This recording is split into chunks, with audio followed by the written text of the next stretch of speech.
Hello viewers, welcome to my Sakthi sunshine channel. நான் உங்கள் தோழி பிரியா. நாம் இந்த பதிவில் சித்ரா பௌர்ணமி பற்றியும் அது எங்கெல்லாம் சிறப்பாக கொண்டாடப்படுதுங்கிறத பற்றியும், அந்த நோன்பை எப்படி நம்ம இருக்கிறது அப்படிங்கிறத பற்றியும், அதனால் வர பலனையும் இந்த பதிவில் நம்ம பார்க்கலாம். அதுக்கு முன்னாடி நம்ம சேனலை சப்ஸ்கிரைப் பண்ணாதவங்க சப்ஸ்கிரைப் பண்ணிக்கோங்க. வீடியோ பிடிச்சிருந்தா லைக் கொடுங்க, அப்படியே உங்கள் ஃப்ரெண்ட்ஸ்க்கு ஷேர் பண்ணுங்கள். வாங்க இப்போ வீடியோக்குள்ளே போகலாம். சித்ரா பௌர்ணமி சிவன் மற்றும் பார்வதி தேவியை வழிபடவும் பிரார்த்தனை செய்யவும் உகந்த நாளாக கருதப்படுகிறது.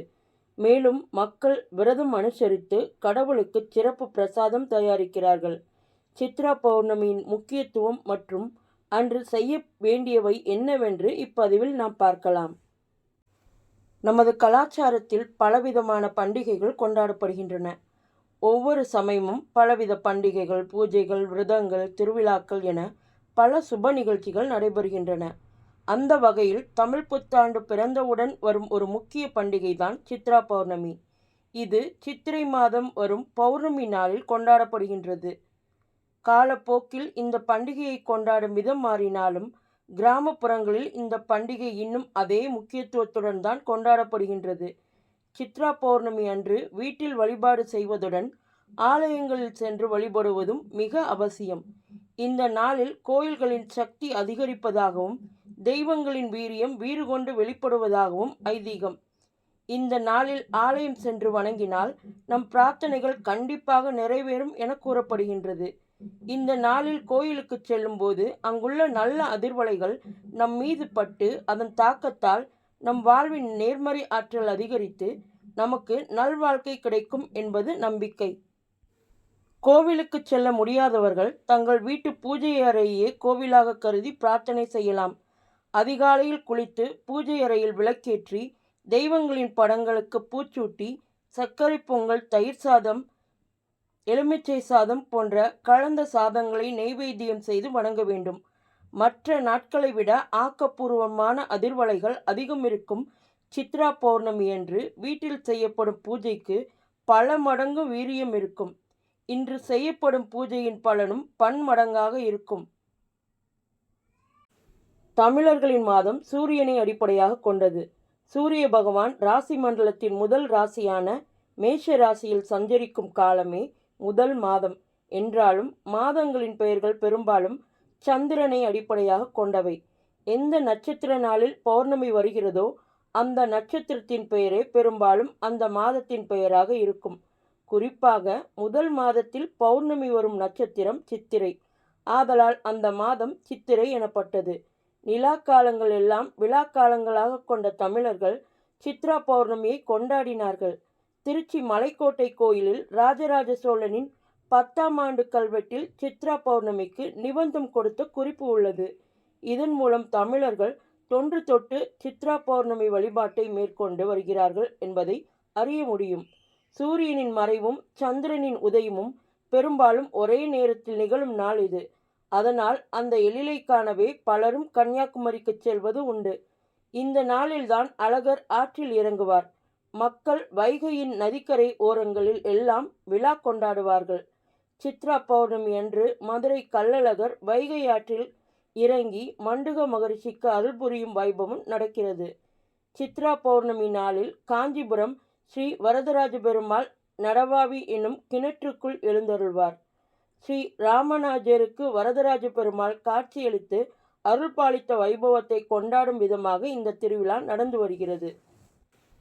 நாமக்கல் கொல்லிமலை அரப்பளீஸ்வரர் கோயிலில் சித்ரா பௌர்ணமி அன்று சித்தர்கள் நீராடிய பொய்கை கோயில் தீர்த்தமான சரபேஸ்வர தீர்த்தத்தில் கலப்பதாக புராணங்கள் சொல்கின்றன. குற்றாலத்தில் உள்ள செண்பகா தேவிக்கு சித்ரா பௌர்ணமி அன்று சிறப்பு பூஜைகள் நடைபெறும். அப்போது சந்தன வாசனையுடன் மழை பொழியும் என்றும் கூறப்படுகிறது. இத்தனை சிறப்பு நிறைந்த சித்ரா பௌர்ணமியின் விசேஷங்களில் ஒன்று சித்ரகுப்த வழிபாடு. பூலோகத்தில் மனிதர்கள் செய்யும் பாவ புண்ணிய கணக்குகளை எல்லாம் எழுதுபவர் சித்ரகுப்தர்.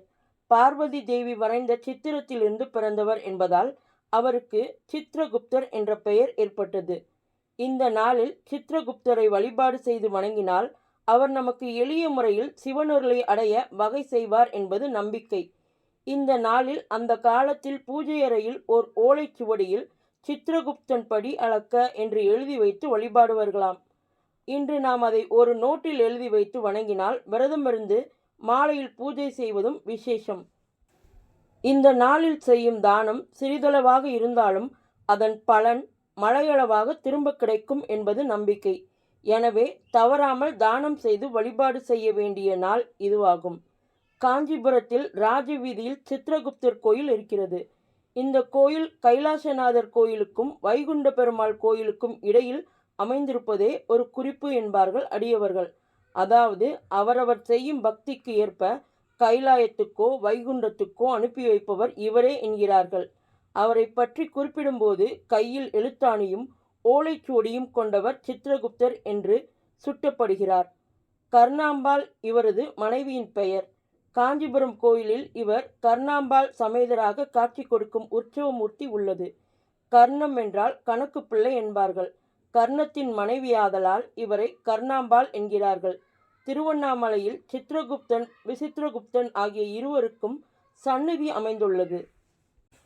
மரண கடவுளான யமனின் அதிகாரப்பூர்வ புத்தக காப்பாளரான சித்திரகுப்தாவை வழிபடுவதற்கு ஏற்ற நாள் இதுவாகும். சித்திரகுப்தர் இந்த நாளில் பிறந்தார் என்றும் கருதப்படுகிறது. சித்ரா பௌர்ணமி என்பது சிவபெருமானின் உதவியாளரான சித்திரகுப்தரை கௌரவிக்கும் நாளாகும். சித்திரகுப்தர் மனிதர்கள் செய்த அனைத்து நல்ல மற்றும் கெட்ட செயல்களின் பதிவுகளை வைத்திருப்பதாகவும் அதற்கான நடவடிக்கையை எடுக்கும் சிவபெருமானிடம் அதை விவரிப்பதாகவும் நம்பப்படுகிறது. சித்ரா பௌர்ணமி ஒரு தனிநபரின் நல்ல செயல்கள் மற்றும் தீய செயல்கள் பதிவு செய்யப்படுகின்றன மற்றும் அதற்கேற்ப வெகுமதி அளிக்கப்படும் என்று வலியுறுத்தப்படுகின்றது. பூமியில் வாழும்போது நமது செயல்கள் விளைவுகளை ஏற்படுத்தாது, ஆனால் அவை மரணத்திற்கு பிறகு தாக்கத்தை ஏற்படுத்துகின்றன என்பதை ஒருவர் புரிந்து கொள்ள வேண்டும். சித்ரா பௌர்ணமி என்பது சடங்குகள் மற்றும் பூஜைகள் மூலம் பாவங்களை போக்க ஒரு சிறந்த வாய்ப்பாகும். சித்ரா பௌர்ணமியை சுற்றியுள்ள ஒரு சுவாரஸ்யமான புராண கதையை பற்றி இப்போது பார்ப்போம். தேவர்களின் ராஜாவான இந்திரன் மற்றும் அவரது குரு பிரகஸ்பதியை உள்ளடக்கியது அது. இந்திரனுக்கும் பிரகஸ்பதிக்கும் வாக்குவாதம் ஏற்பட்டது. இதன் விளைவாக முனிவர் இந்திரனுக்கான தனது ஆலோசனையை நிறுத்தினார். இதனால் இந்திரனால் தன் கடமைகளை திறம்பட செய்ய முடியாத நிலை ஏற்பட்டது. இந்திரன் இறுதியில் குருவின் மன்னிப்பை நாடினார். இந்திரனின் அவல நிலையை கண்டு மனம் வருந்திய பிரகஸ்பதி அவரது பாவங்களை கழுவ பூமிக்கு யாத்திரை மேற்கொள்ளுமாறு அறிவுறுத்தினார். இந்திரன் அறிவுறுத்தியபடி செய்தார். உடனே தன் தோள்களில் இருந்து பாரம் தூக்கப்பட்டதை உணர்ந்தார். அவர் சிவபெருமானுக்கு மரியாதை செலுத்த முடிவு செய்து தமிழ்நாட்டில் மதுரையில் ஒரு கடம்ப மரத்தின் கீழ் ஒரு சிவலிங்கத்தை வணங்கத் தொடங்கினார். இது சித்ரா பௌர்ணமி அன்று நடந்தது. இந்த நிகழ்வின் நினைவாக சித்ரா பௌர்ணமி அன்று மதுரை மீனாட்சி அம்மன் கோவிலில் பூஜை நடக்கிறது. சித்ரா பௌர்ணமி பூஜையை பௌர்ணமி மாலை அல்லது அதிகாலையில் அனுசரிக்க வேண்டும். இந்த நாளில் விரதம் இருப்பது அவசியம். இந்த விரதம் சித்திரகுப்த நோன்பு அல்லது சித்திரகுப்த விரதம் என்று அழைக்கப்படுகிறது. பக்தர்கள் சித்ரா பௌர்ணமியின் பகல் நேரத்தில் விரதம் இருக்க வேண்டும். ஆண் அல்லது பெண் குடும்ப உறுப்பினர்கள் சித்ரா பௌர்ணமி பூஜை செய்யலாம். இந்த நாளில் வீட்டின் உட்புறம் மற்றும் வெளிப்புற பகுதிகள் சுத்தம் செய்யப்பட்டு அலங்கரிக்கப்படுகின்றன. காகிதம் அல்லது பேனா ஏந்தி செல்லும் சித்திரகுப்தரின் மாக்கோலம் நுழைவாயிலில் வரையப்பட வேண்டும். காகிதம், பென்சில், நவதானியம், சித்திரான்னம், பருப்பு ஆகியவற்றை பூஜை அறையில் வைக்கவும். தீய செயல்களிலிருந்து உங்களை பாதுகாக்க சித்திரகுப்தரிடம் பிரார்த்தனை செய்யுங்கள். இதுவரை செய்த தீய செயல்களுக்காக அவரிடம் மன்னிப்பு கேட்கவும். புத்தக கடைகளில் சித்திரகுப்த பூஜை புத்தகங்கள் கிடைக்கும். அந்த புத்தகங்களில் கொடுக்கப்பட்டுள்ள ஸ்லோகங்களை ஜபிக்கலாம். தெய்வீக பசுவான காமதேனுவிலிருந்து சித்திரகுப்தர் தோன்றியதால் பக்தர்கள் பசுவின் பால் மற்றும் பால் பொருட்களை உட்கொள்வதை தவிர்க்க வேண்டும். சித்திரகுப்த பூஜை முடிந்ததும் அரிசி மற்றும் காய்கறிகளை தானமாக அளித்து ஒரு மூங்கில் சல்லடையில் பிராமணர்களுக்கு தட்சணை அல்லது தானம் கொடுக்கவும். பக்தர்கள் உப்பில்லாத தயிர் சாதம் உட்கொள்வது அல்லது உணவின்றி நாள் முழுவதும் இருப்பது நல்லது. மற்ற எந்த பௌர்ணமி தினங்களை காட்டிலும் விசேஷ சிறப்புகள் வாய்ந்த இந்த சித்ரா பௌர்ணமி தினத்தன்று கிரிவலம் வந்து இறைவனை வழிபட்டு உங்களால் முடிந்த தானம் தர்மங்கள் செய்வதால் உங்களுக்கு அனைத்து வித நன்மைகளும் சுபிட்சங்களும் ஏற்படும். இந்த சித்ரா பௌர்ணமி தினத்தன்று சித்ரகுப்தனை வழிபடுவதால் நீண்ட ஆயுளும் நோய் நொடி இல்லாத வாழ்வும் பக்தர்கள் கிடைக்கப் பெறுவார்கள்.